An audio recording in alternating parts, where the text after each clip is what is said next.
Part 3. For questions 36 through 50, listen to what 3 different radio guests have to say about 3 different topics. While you listen, you can take some notes. After each speaker talks, you will be asked 5 questions about what was said.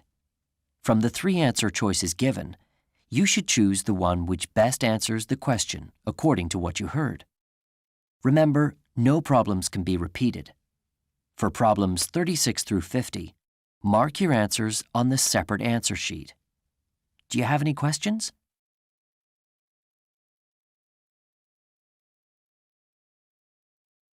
Now you will hear the first radio guest. Although the casting director plays an extremely important role in any project that involves live actors, whether it's a major film, stage play, TV commercial, or corporate video, hardly anyone in the general public knows what that role actually is. Well, that's why I'm here to explain.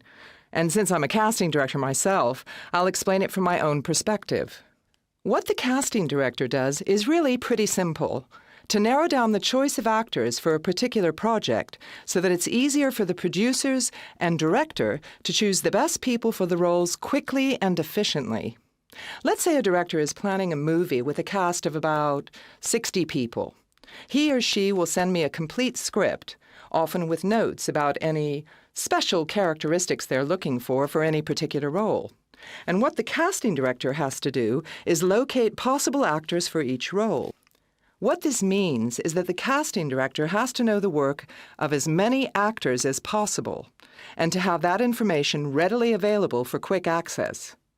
I personally maintain a database with the personal info, pictures, work history, and so on about every actor that I've ever seen or worked with. Other casting directors keep notebooks or paper files, and that works well too. Once I have the script, I make a list of roles, and then I put on my thinking cap, asking myself who would be exactly right for each part and who has the right look and so on. When I've made some preliminary choices, I contact the actors' agents to see if they're available and interested, and then the auditioning can start. The job does demand a lot of knowledge, and it can take a great deal of time. I spend endless hours of my so-called free time watching movies and TV and going to the theater just to find out who's good at what and which new actors are out there. It may sound like a lot of fun, but I really can't afford to relax and enjoy very often. I'm too busy keeping mental notes on every actor I see. I do love the work. I meet so many fascinating people and get to be involved in some really interesting projects from the ground up. The main disadvantage is not being able to plan vacations. Every time I think I have a free space, someone will call up with a new project. And like all freelancers, I can't really afford to say no. Now you will hear questions 36 through 40. 36. What is the purpose of the speaker's talk?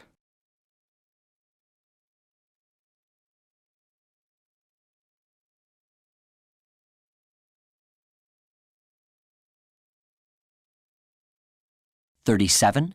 What does the casting director base her search on?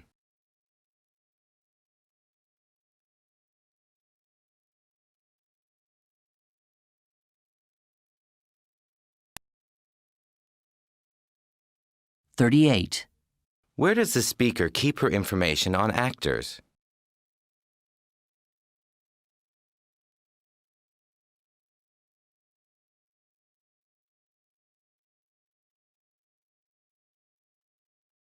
39. Why does the speaker watch a lot of TV, film, and theater?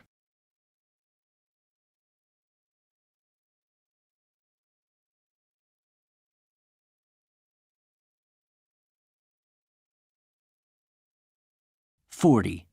What disadvantage of the job does the speaker mention?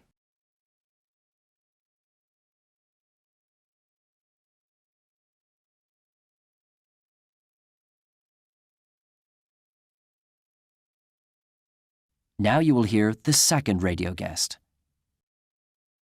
My name is David Bates, and as a financial counselor, I meet a lot of people who are having serious money trouble. The surprising and even frightening thing is that these people are getting younger all the time. This is partly the fault of some of the credit card companies, who seem to think that if you're capable of handing a piece of plastic to a cashier, then you deserve credit. And it's also the responsibility of parents who give their kids no financial training or advice of any kind. There are a number of things to keep in mind if you are a young person being offered your first credit card. The first thing you should ask yourself is, do you really need a credit card at all? The wonderful thing about cash is that you know exactly how much you have, and when it's gone, it's gone. The only way to get into debt is to borrow, and the number of lenders available to the average teenager is bound to be pretty limited.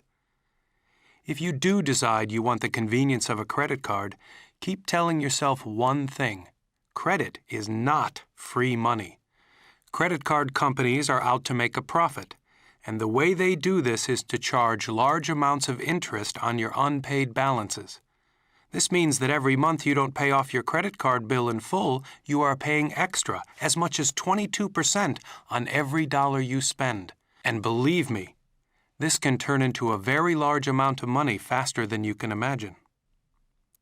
While having a credit card can be a good education for a young person, helping them to learn how to manage their finances and control debt, for the most part I would say to avoid getting one for as long as possible. Get a debit card instead. At least with that, you can't spend more money than you actually have, and you'll still get the experience of keeping track of your spending and learning how to budget. If you feel you must get a credit card, pay off your balance every month. Don't get caught up in the credit interest spiral where the debts increase daily and soon go far beyond your ability to pay. This almost inevitably leads to bankruptcy, and though people are pretty casual about declaring bankruptcy nowadays, thinking that in a few years they'll be free to start all over again, remember that the B word is still a very ugly one in the financial world. When it comes to taking out a major loan, such as for a new house or car, or even to start up a business, a past bankruptcy is a ghost that will haunt you for years to come. Now you will hear questions 41 through 45. 41. What surprises the speaker?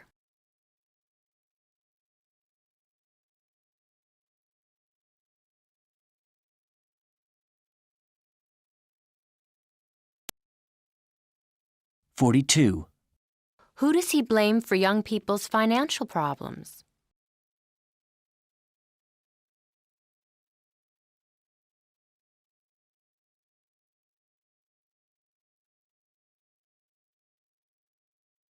43. What point does he stress about using credit?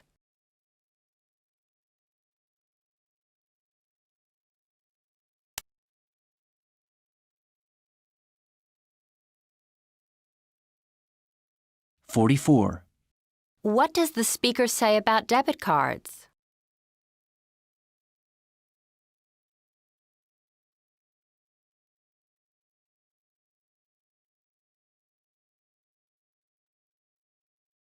45. What point does the speaker make about bankruptcy?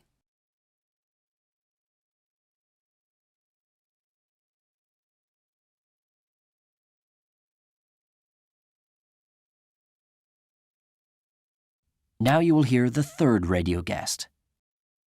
It used to be that fashions created themselves, in the same way that ideas are spread or gossip circulates.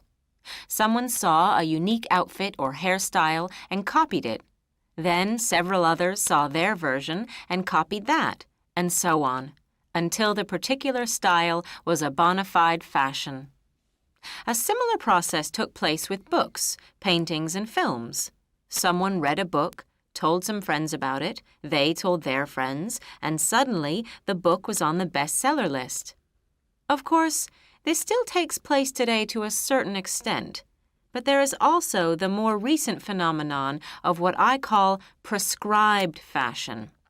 By and large, this is created by the media, advertising in particular, and it's a pretty insulting illustration of how gullible human beings actually are. Take books, for example. A famous author finishes a new book. The marketing team takes over and creates a campaign that says, "You can hardly wait, can you, for the latest million seller by the author of Peanuts for Posy," or words to that effect. The trick is, it's already a million seller, but not a single copy has actually been produced. Not thinking about that small detail, you panic, thinking that everybody is reading the book and that you're being left behind. So you call up the bookstore and order a copy. Of course, it's an advance order, and you'll get your book at the same time as everyone else. But never mind, you know it's worth waiting for because it's in fashion. It may be unmitigated trash, and you may not be able to read past page 15, but you're still keeping up with the trends. It's slightly different with clothes and hairstyles, though magazines are constantly trying to pull the wool over your eyes by telling you what the next big fashion is going to be. How do they know? Because if they have enough readers, they make it a fashion by saying it's a fashion. On the other hand, famous people have been setting style trends for thousands of years, and that continues to operate on the traditional see and copy system. Fortunately, at least we have grown past the point where magazines can force women to change their skirt length every season. In that case, the media engineered its own doom by overusing their power. After shortening countless skirts and dresses, then having to replace them with longer ones a few months later, which then had to be shortened again, women finally rebelled. They would wear their skirts whatever length suited them, thank you, and save on hours of sewing time. But we are all still sheep in other areas, and we ought to learn to think a bit before rushing out to buy the next big thing, before it's even a thing at all.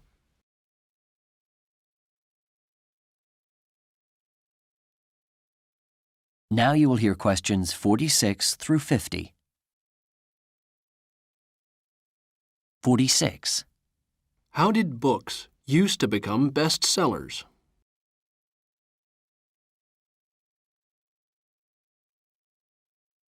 47. What is a prescribed fashion?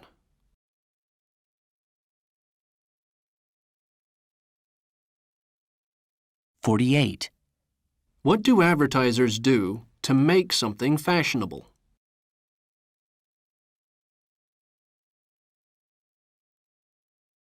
49. What do famous people have to do with fashion?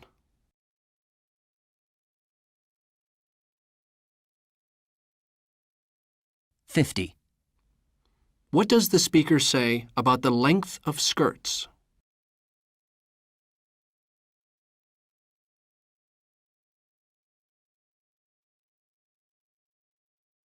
'That is the end of the listening test.